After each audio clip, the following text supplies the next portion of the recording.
Alors, commençons avec la partie A de cet exercice. Donc, on vous demande, pour la fonction f, de déterminer la limite en plus l'infini. Alors, il y a plusieurs façons de faire. On peut regarder déjà la limite du quotient, en gardant les termes de plus haut degré. On verra que ça tend vers 1, et puis ln de 1, c'est égal à 0. Ou alors, sachant que le premier terme ici ne pose aucun problème en plus l'infini, donc le point à l'intérieur peut être transformé légèrement, c'est une autre façon de faire. Donc x sur x plus 1, on peut l'écrire x plus 1 moins 1. Alors pourquoi? Tout simplement pour faire apparaître au numérateur quelque chose qui ressemble au dénominateur. Et donc on va séparer les fractions en deux. On aura x plus 1 sur x plus 1, c'est-à-dire 1, et moins 1 sur x plus 1. Comme ça on a ce nombre-là qui apparaît aussi devant, et donc le travail qu'on va faire dessus va être répercuté pour le deuxième. Et la limite de 1 sur x plus 1, ça vaut 0, donc la limite de x sur x plus 1, c'est 1 moins 0, donc 1, et par composé, la limite en plus l'infini de ln de ce nombre-là fait ln de 1, donc 0. Et ici, on a déjà calculé, c'était 0, donc finalement, par somme, on a d'un côté 0, de l'autre 0, on obtient que ça vaut 0. Et on peut donc aussi conclure qu'il y a une asymptote horizontale d'équation y égale à 0 en plus l'infini. Puis on souhaite calculer la dérivée et montrer qu'elle s'écrit sous une certaine forme. Calculons. Alors déjà, c'est bien la somme de deux fonctions dérivables. Ici, j'ai un quotient dont le dénominateur ne s'annule jamais. Ici, j'ai, comme on travaille sur 1 plus l'infini, un quotient de deux nombres positifs dont le dénominateur l'est strictement. Donc ln à l'intérieur c'est positif, donc parfait. Donc quoi qu'il arrive, c'est dérivable sur 1 plus l'infini. On a la somme, donc travaillons sur le premier morceau. Donc là c'est de la forme 1 sur v, donc moins v' sur v carré, sachant que la dérivée du dénominateur, la dérivée de v, c'est 1. Plus, puisque c'était une somme, ln de u, donc u' sur u. U étant égal à x sur x plus 1, on a de la forme u sur v, sachant que u a déjà été utilisé, donc c'est pas terrible, on peut mettre v sur w ou w sur y, peu importe. Et donc, le numérateur, sa dérivée c'est 1 fois le dénominateur, moins le numérateur fois la dérivée du dénominateur qui vaut 1 également, sur le dénominateur au carré. On simplifie, les x vont s'enlever, il nous restera plus que le 1 qui est ici, et donc on a 1 sur x plus 1 au carré.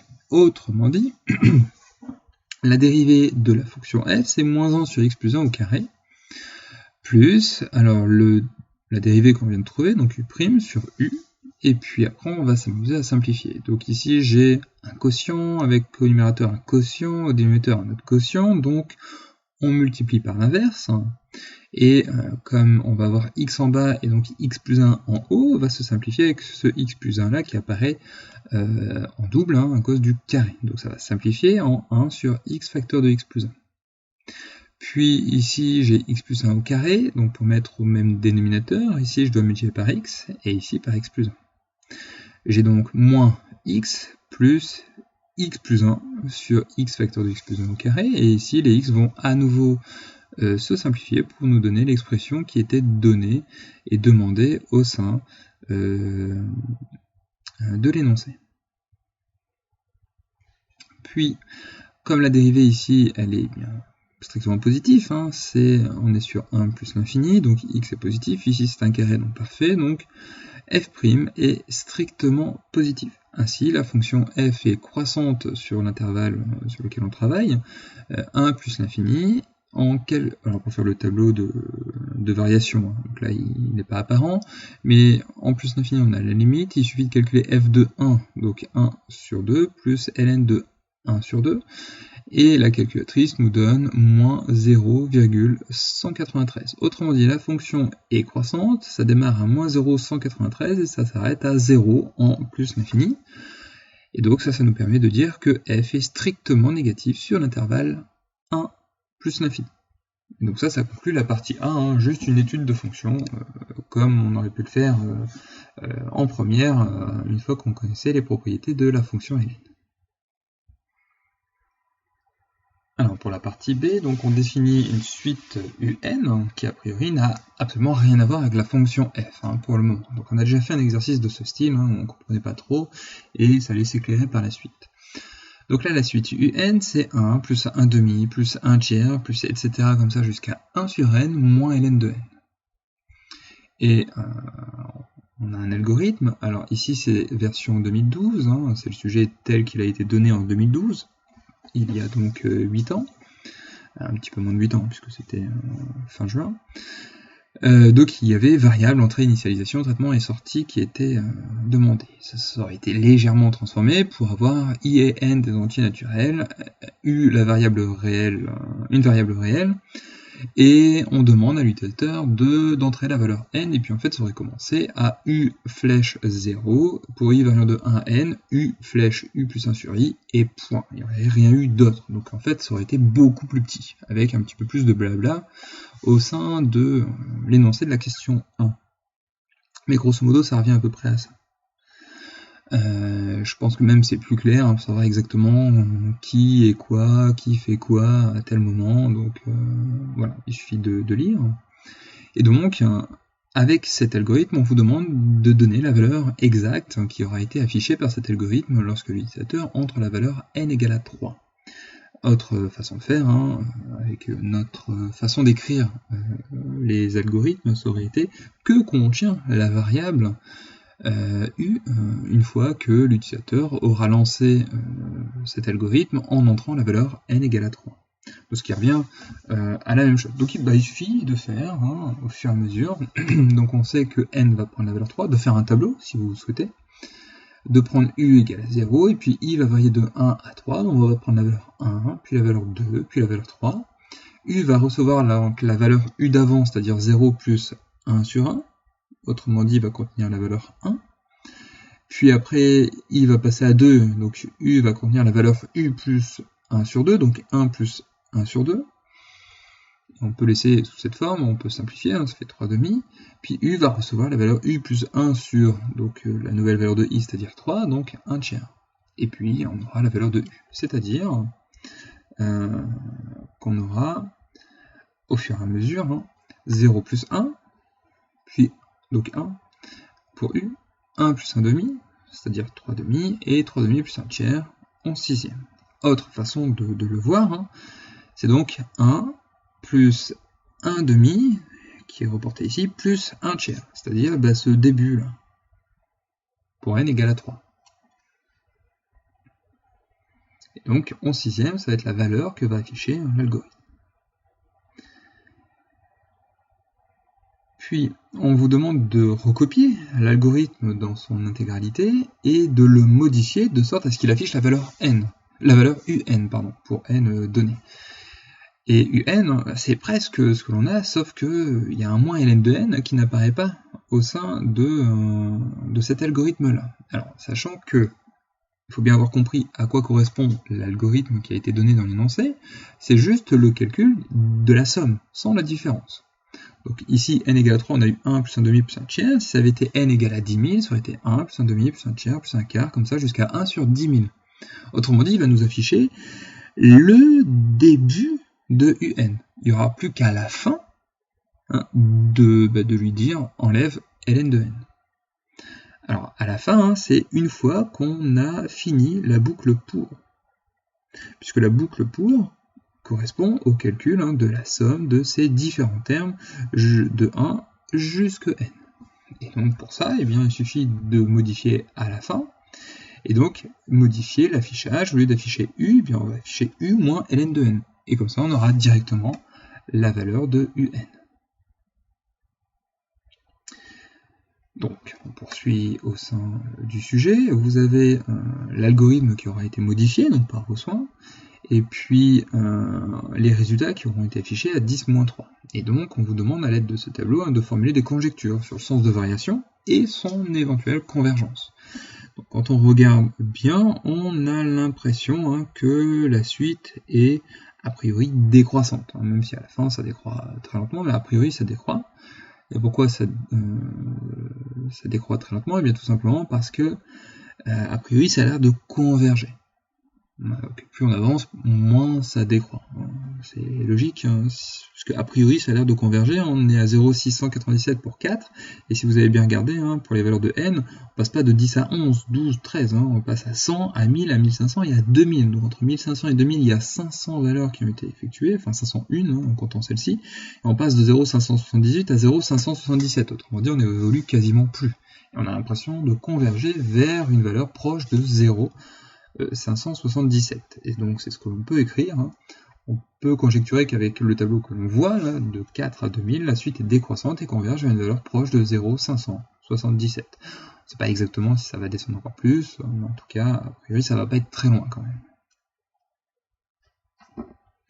Et donc on poursuit, on termine avec la partie C, hein, qui ressemble beaucoup à ce que l'on a fait dans un exercice du livre, où on cherche justement à démontrer hein, que UN converge bien.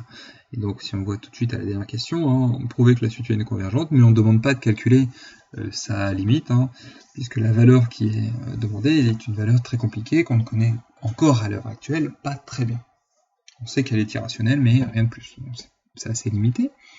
Et donc c'est à ce moment-là où on va faire le lien entre la partie A et la partie B, l'étude de la fonction f qui est ici, et les résultats, hein, même si ça peut être traité indépendamment de la partie B, hein, c'est dans la partie B où on a inséré cette notion de suite UN, et donc voilà, on va faire le lien entre tout ça. Et donc, UN c'est celle d'avant, et on va donc démontrer que UN plus 1 moins UN est égal à f de n, et puis ça permettra d'en déduire le sens de variation, et donc de démontrer la première conjecture. Donc pour ça, on calcule donc directement UN plus 1 moins UN en remplaçant, en faisant attention à ce que vaut UN plus 1 et UN c'est donné dans l'énoncé. Alors, UN plus 1, comme ici il y a des trop petits points, et donc plein de valeurs qui sont entre ces deux sommes, entre 1 sur N plus 1 et 1 tiers, hein, qui auraient été indiqués, il y a aussi celui qui est avant. C'est bien d'indiquer un peu plus de termes, ça permet d'éviter de se tromper, et de dire que bien, entre 1 et 1 sur N plus 1, il y a tous les termes, et y compris 1 sur N. Ça tombe bien, parce qu'ils vont apparaître exactement là. Et donc, comment on va faire la différence, hein, 1 à 1, ça va quasiment s'enlever. Il ne va plus rester grand-chose. Il va rester les termes qui n'apparaissent pas des deux côtés, donc il va rester 1 sur N plus 1, qui est là, puisqu'il n'apparaît pas à droite. Il va rester moins ln de N plus 1, et moins ln de N qui est ici. Alors le moins ln de N est affecté du moins, donc plus ln de N et moins ln de N plus 1. Puis, comme on souhaite montrer que c'est f de n et vu la tête de l'expression de f de n, eh bien on n'est quand même pas très loin en utilisant une propriété sur les logarithmes népériens. Ln de a moins ln de b, eh bien ça nous donne ln de a sur b. Et là, on a exactement l'expression de la valeur de f de n, l'image de n par la fonction f. Et puis on souhaite déduire que la suite un est décroissante, et donc pour ça, il suffit d'étudier le signe de la différence. On est en train de faire. Autrement dit, ça revient à étudier le signe de f de n. Et ça tombe bien, puisque dans ce qu'on a vu à la partie A, on sait que pour x supérieur ou égal à 1, f de x est strictement négatif. Nous, n est un entier naturel non nul, donc on a encore mieux avec x, donc ça marche forcément avec pour n. On sait donc que f de n va être strictement négatif. Donc un plus 1 moins un va être strictement négatif. Et donc un plus 1 strictement plus petit que un. Ça, c'est la définition de UN est une suite décroissante. Donc, on est sur quand même le chapitre des intégrales. Donc, pour l'instant, on n'a fait aucune intégrale, donc ça vient maintenant. À partir de la question 2. La question de 1, on vous demande de justifier que une égalité ici est valide, et donc que l'on ait ceci. Donc, si vous vous souvenez bien, on a fait ce genre de choses. Donc, pour avoir une intégrale, une valeur d'intégrale qu'on ne connaît pas, on ne l'a pas calculée, celle-ci, on peut la calculer bien évidemment, mais on ne l'a pas calculée, et on souhaite justifier que l'intégrale de k à k plus 1 de cette fonction-là est supérieure ou égale à 0. Donc pour ça, vous savez qu'il suffit d'avoir 1 sur k moins 1 sur x positif, et puis après d'en déduire ces relations d'intégrale. Et donc pour ça, on sait que x se balade entre k et k plus 1, donc par passage à l'inverse, on aura 1 sur k plus 1 inférieur ou égal à 1 sur x inférieur ou égal à 1 sur k. Donc En particulier, ce qui nous intéresse, nous, c'est 1 sur x plus petit que 1 sur k, et en particulier, si je fais passer le 1 sur x de l'autre côté, ça devient plus grand que 0. Donc 1 sur k moins 1 sur x, plus grand que 0. Et ça tombe bien, puisque c'est l'intégrale de ça, pour x obladant entre k et k plus 1. Donc on intègre une fonction positive, l'intégrale est donc positive. Puis, en étudiant exactement cette intégrale, on peut utiliser des choses, donc en particulier la linéarité, donc ça va nous donner l'intégrale de k à k plus 1 de 1 sur k dx, moins l'intégrale de k à k plus 1 de 1 sur x dx, et on peut faire passer la deuxième intégrale, celle de 1 sur x, à droite. Et donc on aura l'intégrale de k à k plus 1 de 1 sur k dx, plus grand que l'intégrale de k à k plus 1 de 1 sur x dx. Puis par rapport à ce que l'on a dans l'énoncé, ça on n'y touche pas, par contre c'est ceci qu'on va travailler. Et donc ici le 1 sur k est une constante puisqu'on intègre par rapport à la variable dx, donc on peut le sortir de l'intégrale, donc ça fait 1 sur k fois l'intégrale de k à k plus 1 de 1 dx, puis après on primitive, une primitive de 1 c'est x, donc à évaluer sur k plus 1, moins l'évaluation sur k, donc k. Ici ça se simplifie, ça fait 1, c'est-à-dire l'amplitude de l'intervalle où on intègre, de k à k plus 1, il y a 1, fois la constante 1 sur k. Et donc on a bien 1 sur k qui va être plus grand que l'intégrale de k à k plus 1 de 1 sur x dx. Donc ça revient vraiment à ce qu'on a vu jusqu'à présent.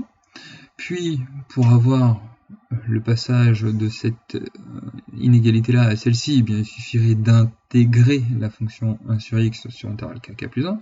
Une primitive de 1 sur x c'est ln, donc là on l'a directement et on obtient le 1. On peut le mettre, c'est pas très compliqué. C'est la formule, donc ln de x à évaluer entre k et k plus 1, ln de k plus 1 moins ln de k, et tout ça est évidemment plus petit que 1 sur k, et c'est notre résultat qu'on va noter 1. C'est notre première inégalité qui nous intéresse, et en fait la seule qui va nous intéresser pour cet exercice. Il ne peut rien avoir d'autre.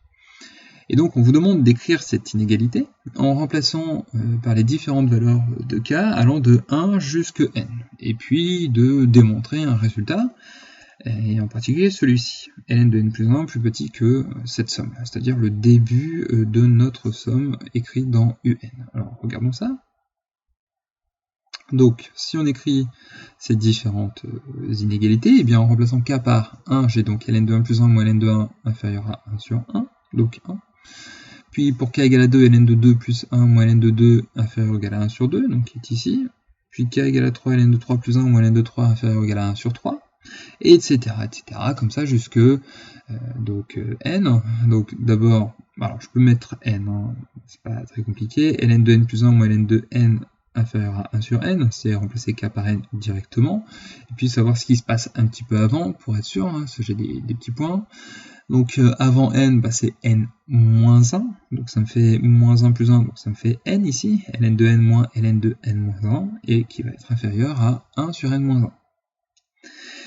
Puis après, il faut remarquer quelque chose, en particulier pour obtenir la somme de 1 plus 1 demi plus 1 tiers, comme ça jusqu'à 1 sur n, et ça tombe bien, on dirait que c'est la somme des nombres qui se trouvent là, ici, à droite de ce signe d'inégalité.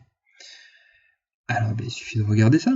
Si je dois faire la somme à droite, faisons la somme à gauche.